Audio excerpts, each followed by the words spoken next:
Vamos a estudiar los libros de Primero de Pedro, las epístolas Primero de Pedro y Segundo de Pedro. Vamos a estudiar estas epístolas minuciosamente, porque en estas dos epístolas hay un contenido enorme de instrucciones en cuanto a nuestra relación con Dios.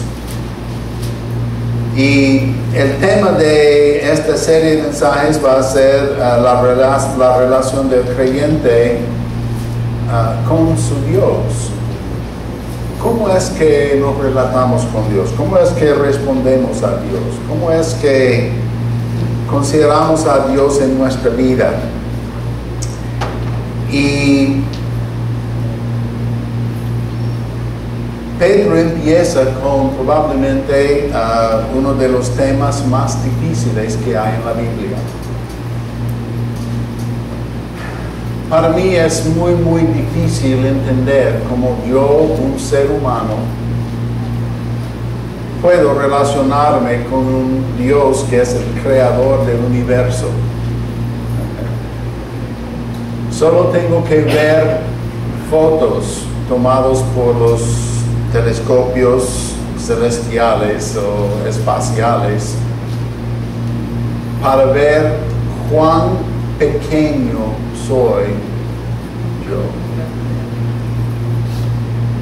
Yo no soy nada. Nada. Comparado con el universo, ni soy un grano de arena. Entonces, vamos a ver la relación tan tierna que Dios quiere desarrollar con cada uno de nosotros y los aspectos tan diferentes de cómo Dios nos ve a nosotros y cómo Él quiere proporcionarnos lo que necesitamos para llevar a cabo su voluntad, su ministerio. Pero para entrar en una relación así, para entender qué es lo que Dios quiere hacer con nosotros, tenemos que entender la diferencia entre Dios y nosotros. En primer lugar, tenemos que darnos cuenta de que el mundo no revuelve alrededor de nosotros. Yo no soy el centro del mundo. Y ninguno de ustedes es el centro del mundo. Es difícil recordar este pensamiento, porque aquí estamos nosotros, aquí estoy yo, y todo lo que está en mi vida. Pero mi vida, comparada a todo lo que está pasando en mi alrededor, es una cosa tan chica, una pieza tan pequeña en todo lo que está haciendo Dios, que ¿qué valor tengo yo? La otra cara de la moneda es que Dios me ve con mucho valor. Dios ha escogido amarme, cuidarme, protegerme, proveer por mis necesidades, utilizarme en su obra y en su ministerio. Y para mí esta es una maravilla. Es un milagro de Dios. Y cuando empiezo a leer y contemplar los aspectos de mi vida, de cómo Dios quiere utilizarme, de cómo Dios quiere usarme en su ministerio y hacer su obra, cumplir su voluntad a través de este cuerpo que Él llama su templo, que es otra cosa que más allá de mi comprensión. Yo veo que mi vida tiene propósito. Yo veo que Dios tiene propósito para mí.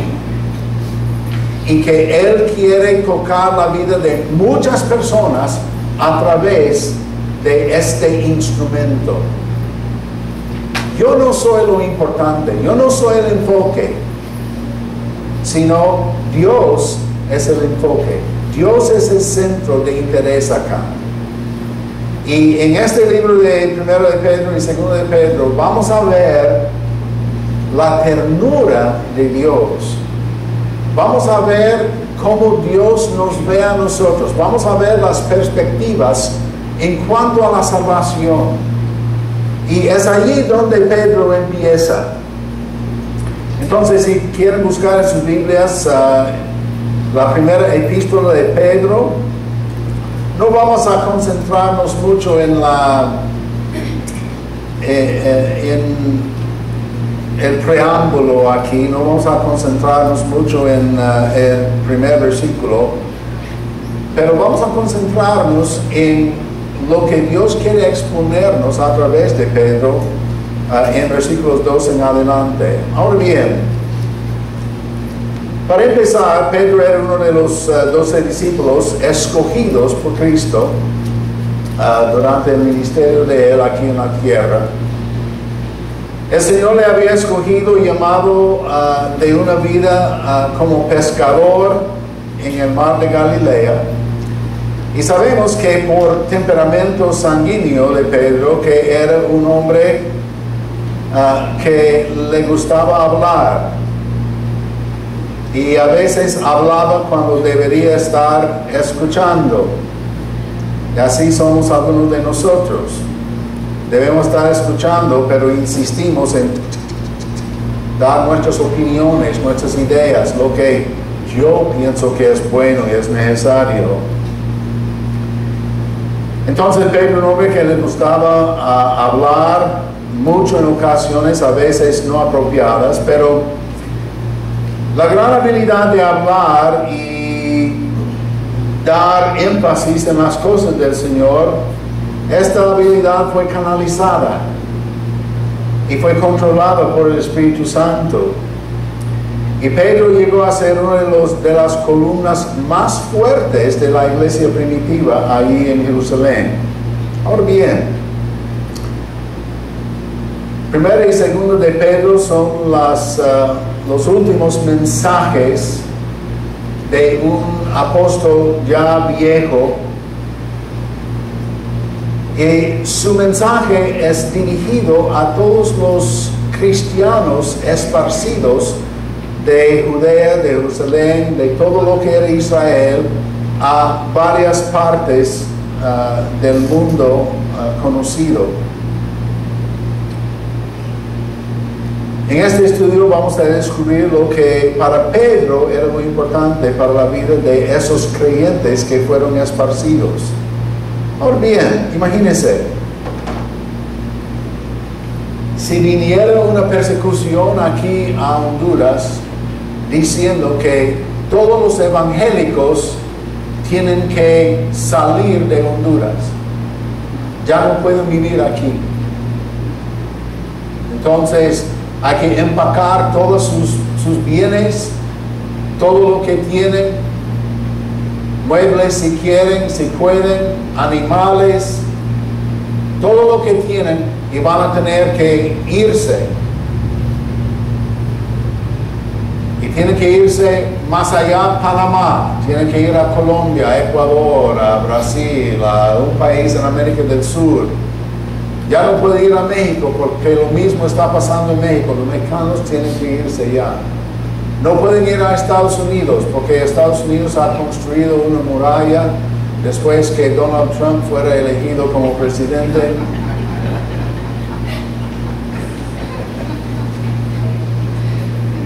Y ya no pueden ir a Estados Unidos ni a Canadá. Van a tener que ir al sur y esparcirse por todos lados de Sudamérica. ¿Cómo responderíamos nosotros aquí en Honduras? Cristiano, tienen que irse con todo y no puede quedar ninguno de ustedes. Pues eso es lo que pasó a los cristianos en la iglesia primitiva y en Jerusalén, los que eran cristianos en Judea, Samaria, todos tuvieron que salir de su tierra natal. No fue y no era una cosa fácil de lograr. Y la tristeza que resultaba en la vida de esas personas tendría que ser tremenda. ¿Dónde está Dios? ¿Por qué a nosotros, Señor? ¿Quiénes somos nosotros que nos están echando fuera de acá? Pero esto puede suceder. Ha sucedido en Siria últimamente. Todos los cristianos han tenido que huirse de este país a otros lados. Porque si no, son decapitados. Wow. Entonces, esto es lo que Pedro está haciendo. Está consolando a estas personas que han sido esparcidos de su tierra a otros lados del mundo. Y estos otros lados, dice en el versículo 1, Pedro, apóstol de Jesucristo, a los expatriados de la dispersión en el Ponto, Galacia, Capadocia, Asia y Bitinia. Estas eran regiones, no eran ciudades, eran regiones, y mayormente estas regiones fueron ubicadas en lo que se llamaba Asia Menor y lo que ahora hoy en día se llama Turquía.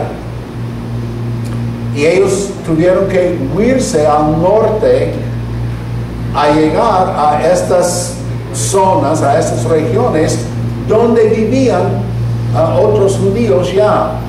Y podemos ver estos mismos nombres mencionados en el día de Pentecostés, en el libro de Hechos, capítulo 2, donde el Espíritu Santo cayó y luego empezaron a hablar en lenguas. Y toda la gente de estas regiones estaban ahí en Jerusalén para celebrar la fiesta de Pascua y luego la fiesta de Pentecostés. Y todos estos nombres fueron mencionados porque los discípulos del Señor empezaron a hablar en lenguas. Y todas estas personas visitando ahí en el sector oyeron las maravillas de Dios en su propio idioma. Ahora Pedro está escribiendo años y años después a los esparcidos, los expatriados en estas regiones, y está consolándoles con estas palabras para hacerles recordar que Dios no ha muerto, que Dios todavía está en control, que su vida sí tiene valor, y luego Él empieza a delinear el valor que estos expatriados tenían en estos sectores del mundo. Ahora bien, el versículo clave es el versículo 3 de capítulo 1. Bendito el Dios y Padre de nuestro Señor Jesucristo, que según su grande misericordia nos hizo renacer para una esperanza viva por la resurrección de Jesucristo de los muertos. Ahí tenemos el versículo clave que habla del establecimiento de nuestra relación con Dios a través de la obra de Jesucristo en la cruz. Su sepultura, su resurrección, que nos da esperanza de vida. Ahora imagínense estos esparcidos en todos estos sectores del mundo con poca esperanza. Y Pedro está diciendo, en Cristo siempre hay esperanza. Hay veces que parece que uno llega a la desesperación. Yo estaba ahí hace 3 semanas atrás, desesperado, con toda esta barbaridad en mi pierna y dengue y medicamentos que me estaban dando combinadas. Y una noche me desperté y yo dije, Debbie, me estoy poniendo loco. De verdad, estaba soñando locuras, cosas que no podía posiblemente pasar. Y desperté a mi esposa diciendo, yo no sé qué hacer, porque mi mente está tan confundida y esos sueños que tienen me estorban. Y ella tiernamente dijo, vuelva a dormir. No, ella no dijo eso. Ella trató de consolarme y el día siguiente empezó a leer todas las indicaciones de todos los medicamentos que me habían dado, y algunos de los medicamentos eran tan fuertes que de veras afectaron mi mente, mi habilidad de pensar. Y luego aprendimos después que algunas de las combinaciones que me dieron no deberían haber sido combinados. Entonces fuimos a Costa Rica y otra doctora allí borró la pizarra, empezó de nuevo, empezó a recetarnos otros medicamentos, incluyendo alguno que me había recetado el hermano Rogelio inteligente y sabe lo que uno necesita. Y luego empecé a responder a este régimen de medicamento que esa doctora me dio. Luego vinimos acá y estoy viendo una doctora aquí en la ciudad y estoy mejorando. Sigo con los efectos del medicamento, del dengue que tenía, y no tengo las energías como antes.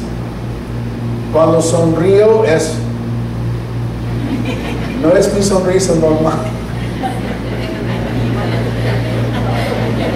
Ahí está.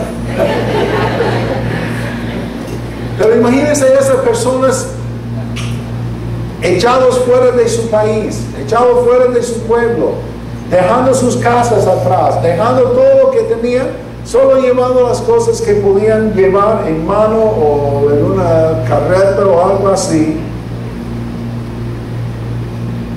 Tan difícil esto. Y luego llegamos al versículo 2 y llegamos al tema que para mí es el tema más difícil que hay en la palabra de Dios. Y vamos a ver esto con la primera palabra del versículo 2. Elegidos. Ok. ¿Qué quiere decir la palabra elegido? Elegidos según la presciencia de Dios Padre en santificación del Espíritu, para obedecer y ser rociados con la sangre de Jesucristo. Gracia y paz os sean multiplicadas. Wow. En primer lugar, tenemos que ver qué significa la palabra elegido. La palabra elegido quiere decir que uno ha sido escogido, seleccionado, apartado. Y Pedro dice que estas personas que habían sido esparcidos, que eran creyentes, y no solamente eran judíos, habían algunos gentiles mezclados ahí también, pero todos eran creyentes, elegidos según la presciencia de Dios Padre. Ahora bien, ¿qué quiere decir presciencia? Bueno, pre quiere decir antes, ciencia quiere decir conocimiento, entendimiento. Entonces fueron elegidos o escogidos por Dios según su presciencia, según su conocimiento o su entendimiento antes. ¿Ok? ¿Antes de qué? Antes de la fundación de la tierra. Ahora bien, estamos viendo la grandeza de Dios. Porque Dios sabía todas estas cosas antes de crear el universo, antes de crear la tierra, antes de hacer alguna cosa en cuanto al hombre, Dios había preseleccionado o elegido de antemano a los creyentes.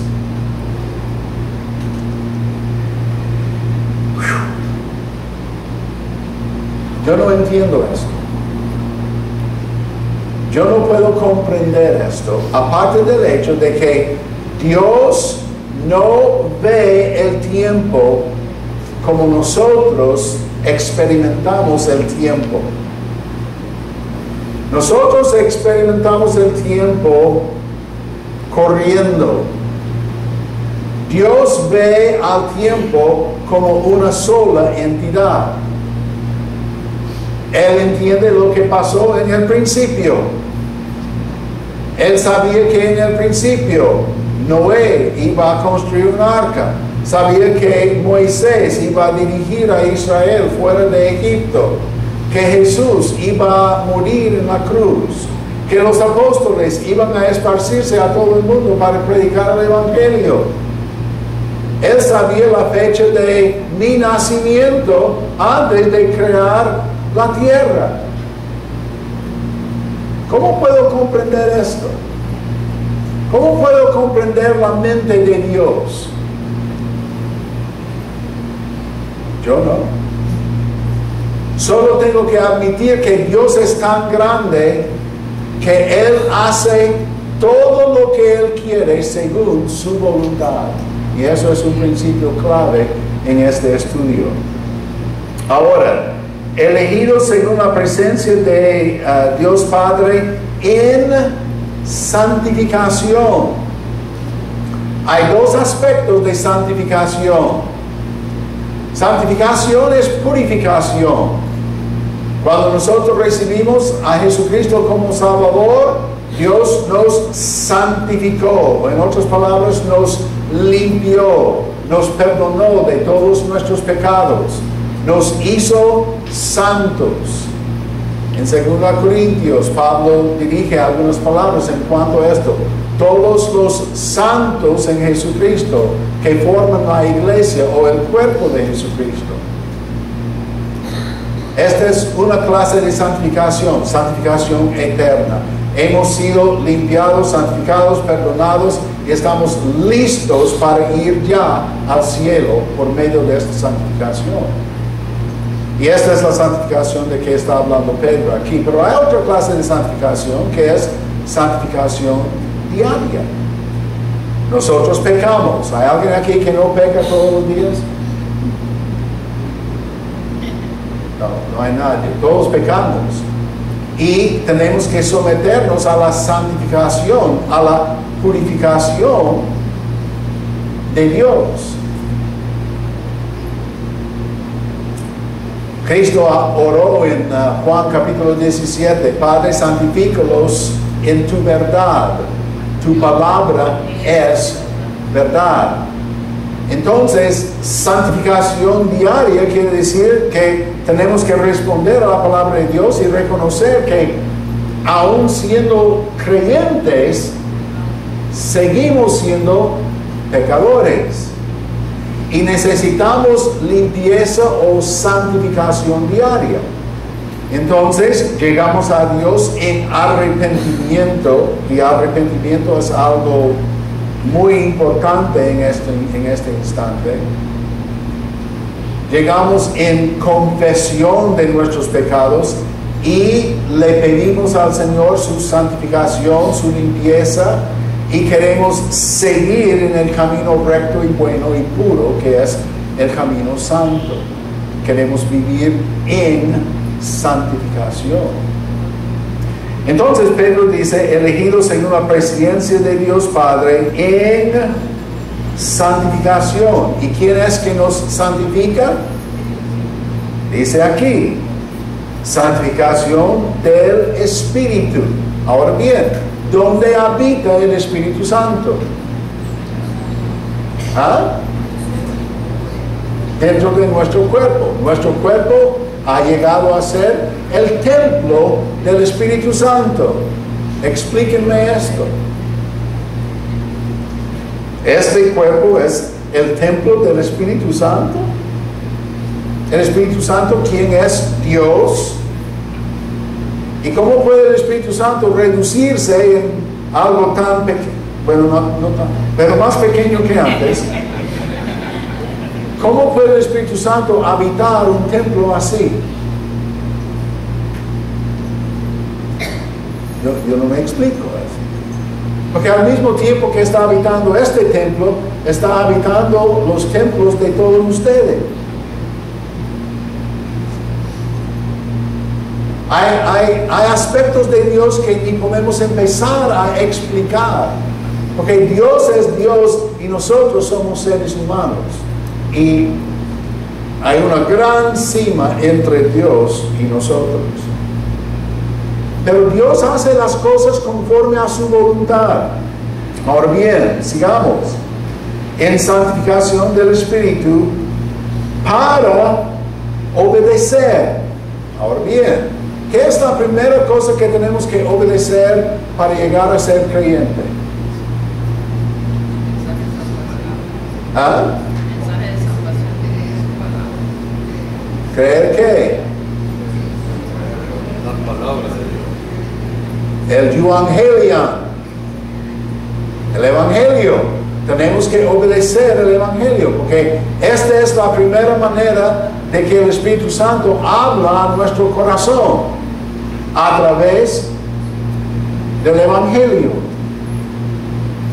Y cuando recibimos el Evangelio, tenemos una de dos posibilidades: esperar y decir ahorita no, o decir que sí, yo voy a recibir a Jesús como mi Salvador personal y voy a pedir su santificación, su purificación, su adopción, su justificación, todo lo que resulta cuando recibimos a Jesucristo como Señor y Salvador. Entonces, nuestra obediencia al Evangelio es el inicio de nuestra relación con Dios, nuestra relación vertical con el Creador de este universo. Espíritu Santo nos convence de pecado, nos convence del juicio venidero y nos convence de la justicia de Dios. Y al momento de obedecer por fe en arrepentimiento, el Espíritu de Dios entra en nosotros, hace la regeneración de nuestro espíritu y Él habita dentro de nosotros y nosotros somos salvos. A los suyos vino y los suyos no le recibieron, mas a todos los que le recibieron, a los que creen en su nombre, les dio potestad de ser hechos hijos de Dios. Ahora, ¿quién es que nos hace hijos de Dios? Cristo. El Señor, Dios mismo. Él nos hace hijos y en ese momento llega a ser nuestro Padre Celestial. Somos sus hijos. Somos sus hijos por nacimiento y somos sus hijos por adopción. Adopción es legal, nacimiento es natural, pero en este caso es espiritual, porque somos nacidos de Dios. Él llega a ser nuestro Padre, legalmente y espiritualmente. Ahora bien, pero nosotros tenemos que obedecer. Elegidos según la presencia de Dios Padre en santificación del Espíritu para obedecer y ser rociados con la sangre de Jesucristo. Es la sangre de Jesucristo que nos limpia de toda maldad. La sangre de Jesús es el agente que Dios reconoce para perdón de pecado. Cuando Adán y Eva pecaron en el huerto de Edén, Dios tuvo que derramar sangre, Dios tuvo que matar animales para encubrir la desnudez y el resultado del pecado en la vida de Adán y Eva. Y desde ese momento, hizo el derramamiento de sangre como el requisito para tratar el asunto de pecado en la vida del ser humano. Por eso, durante el Antiguo Testamento, tuvieron que derramar sangre, tuvieron que ofrecer sacrificios. Caín intentó hacer un sacrificio que no era de sangre, era de fruta y verduras y productos de la tierra, y Dios dijo: lo siento, pero no puedo aceptar esto. Tiene que ser sangre. Y tu hermano Abel ha traído el corderito, ha sacrificado el cordero, ha derramado la sangre y ha hecho el holocausto que yo acepto. Y Caín se enojó,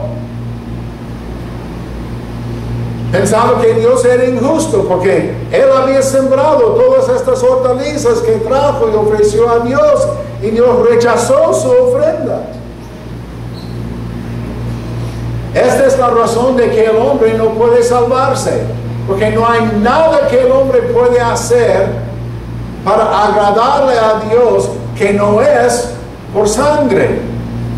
Y el último sacrificio por sangre fue Jesucristo, que derramó su sangre por los pecados de todos los hombres. Entonces somos rociados con la sangre de Cristo, y el resultado, fíjense bien, gracia y paz. Pedro podría decir: a través de la sangre de Jesucristo nosotros obtenemos gracia. Gracia son todos los recursos, todo lo que Dios provee para que podamos cumplir su voluntad. Porque por gracia sois salvos. Somos salvos por la gracia de Dios, porque Dios hizo la provisión por nuestra salvación.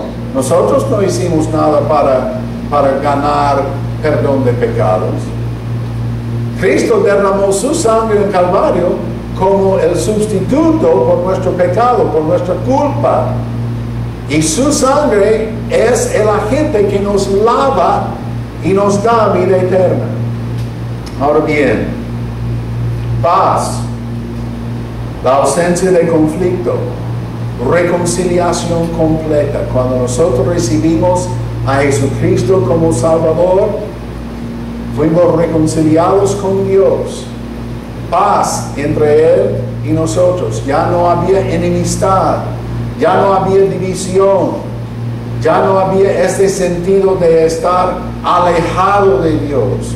Ahora somos hijos de Dios, somos miembros de su familia y tenemos paz para con Dios, y no tenemos que estar escondiéndonos como se escondieron a Eva en el huerto de Edén. No tenemos que escondernos de Dios, tenemos el privilegio de entrar en su presencia libremente por la sangre de Jesucristo. Ahora bien, vamos a hablar acerca de este asunto de elección.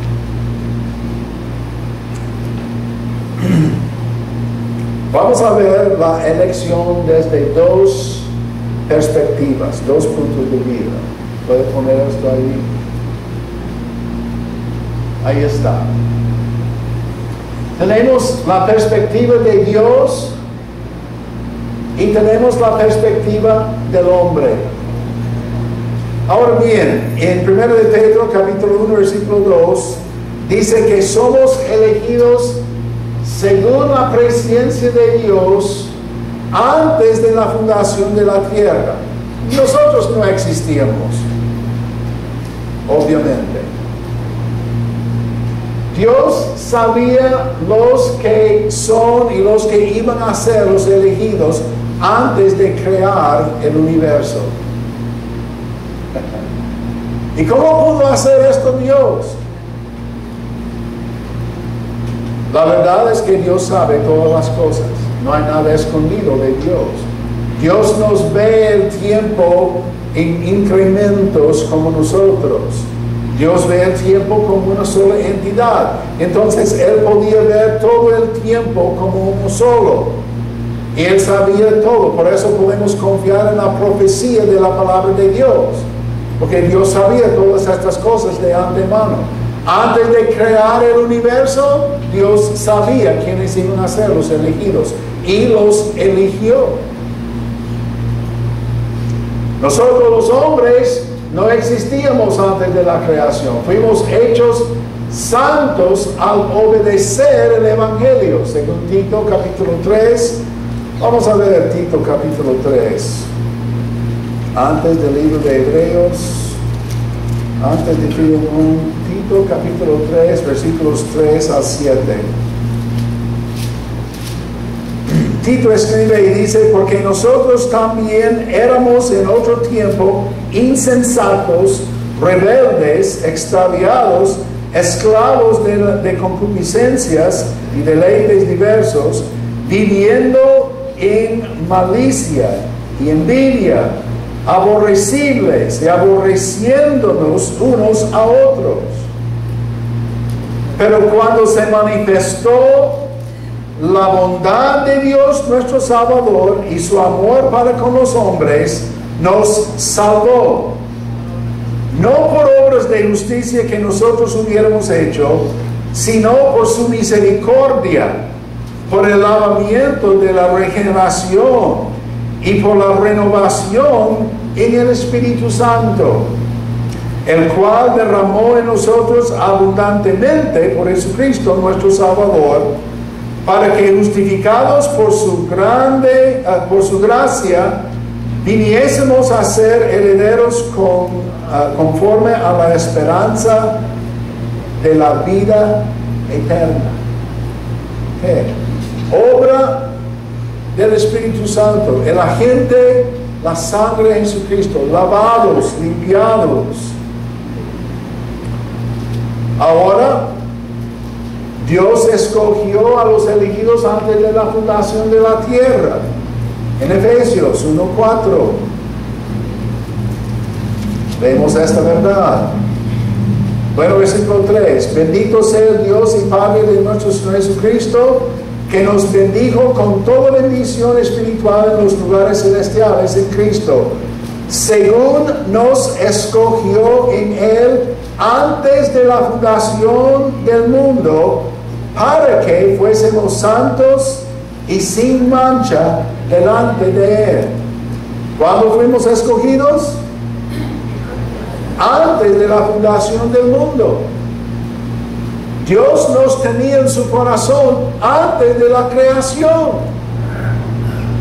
Nosotros, pues los hombres ni existían antes de la creación. Fuimos hechos santos al obedecer el Evangelio. Luego,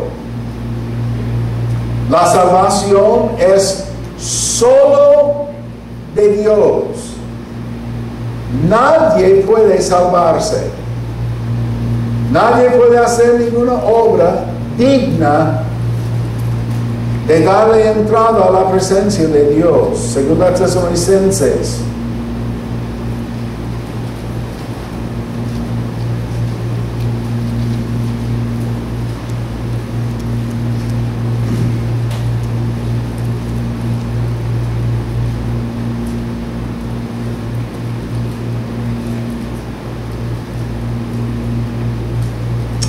Es el capítulo 2, versículos 13 y 14. Según la Tesalonicenses capítulo 2, no hay 13 capítulos. Según la Tesalonicenses, perdón, capítulo 2, versículos 13 y 14.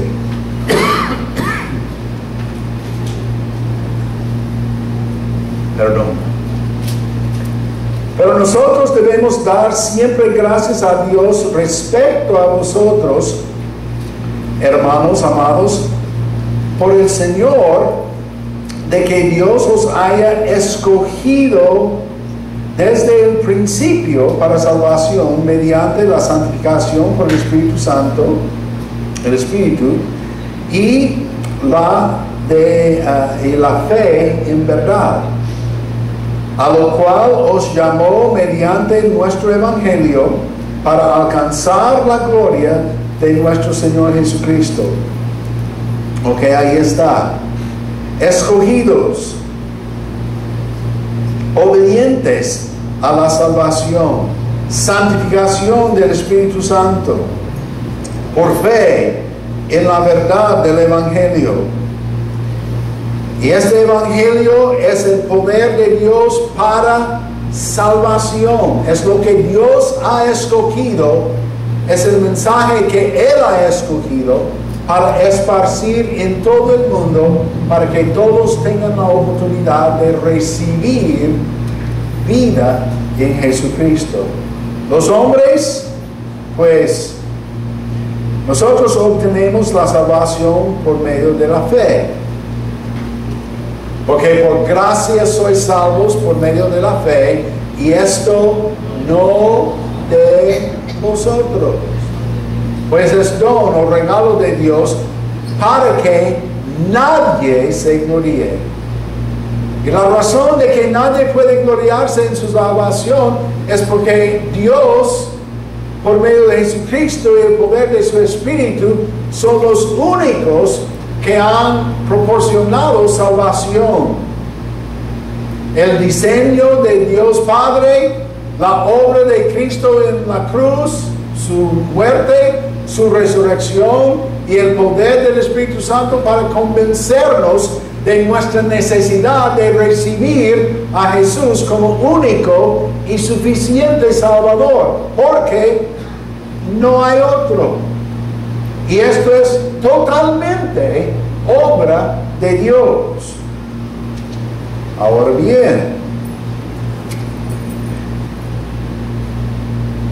Dios es el enfoque de la predestinación.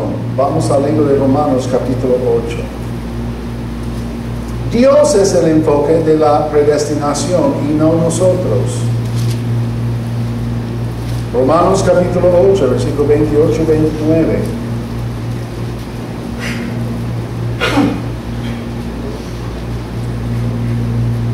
Y sabemos que los que aman a Dios, todas las cosas les ayudan a bien. Esto es, a los que conforme a su propósito son llamados. Porque a los que antes conoció, y eso está hablando de Dios, antes nos conoció, también los predestinó para que fuesen hechos conformes a la imagen de su Hijo, para que Él sea el primogénito entre muchos hermanos.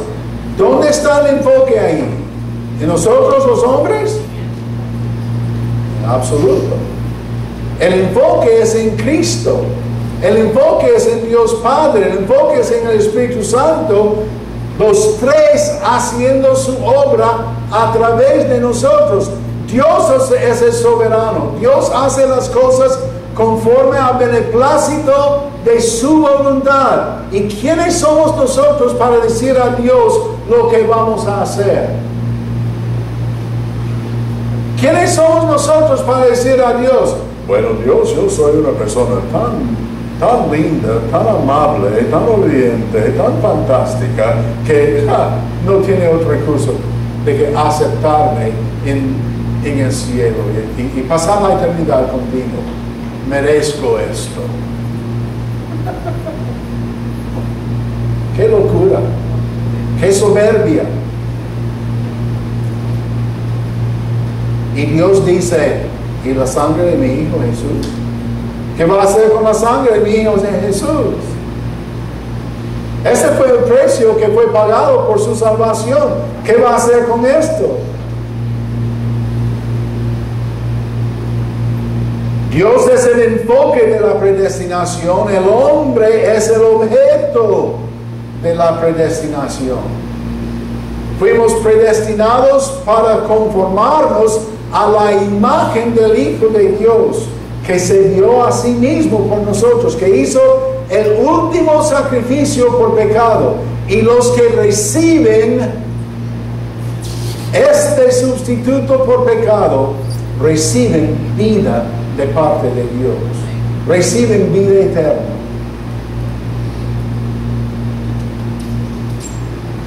Mas a los que le recibieron, A los que creen en su nombre les dio potestad de ser hechos hijos de Dios. ¿Y quién es que nos hace hijos de Dios? Es Dios mismo. Entonces, la diferencia entre elección y salvación es que Dios hace su parte. Dios ya hizo su parte. Y Dios es soberano.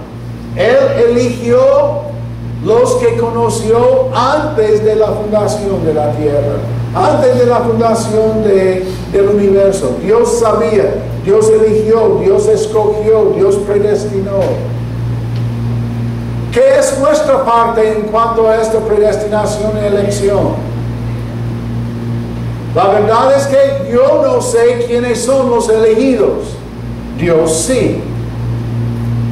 Entonces, Dios nos ha dado a nosotros la obra de predicar el Evangelio. Ir y predicar el Evangelio a toda criatura. ¿Por qué toda criatura? ¿Por qué no solamente predicamos a los elegidos? Es que yo no sé quiénes son. Nadie sabe quiénes son. El gran predicador Charles Spurgeon dijo que nuestro trabajo, nuestra obra sería mucho más fácil si Dios hubiera pintado una raya blanca en la espalda de los escogidos. Solo tendríamos que levantar la camisa. Ah, sí, yo le voy a dar el medio porque usted va a recibir. Nosotros no sabemos quiénes son los elegidos. Dios sí.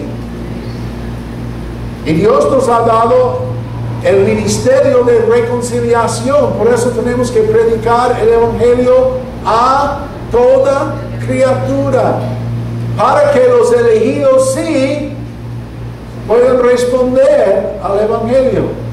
Todo aquel que invocare el nombre del Señor, ¿qué? Será salvo. De tal manera amó Dios al mundo que ha dado a su Hijo unigénito, para que todo aquel que cree en Él no se pierda, mas tenga vida eterna.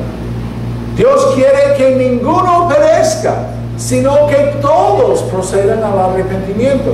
Por eso tenemos que anunciar el Evangelio a todos, no solamente a los elegidos. Cristo no murió solamente por los elegidos, Él murió por todo el mundo. Los que le reciben son hechos hijos de Dios. Dios hace su obra.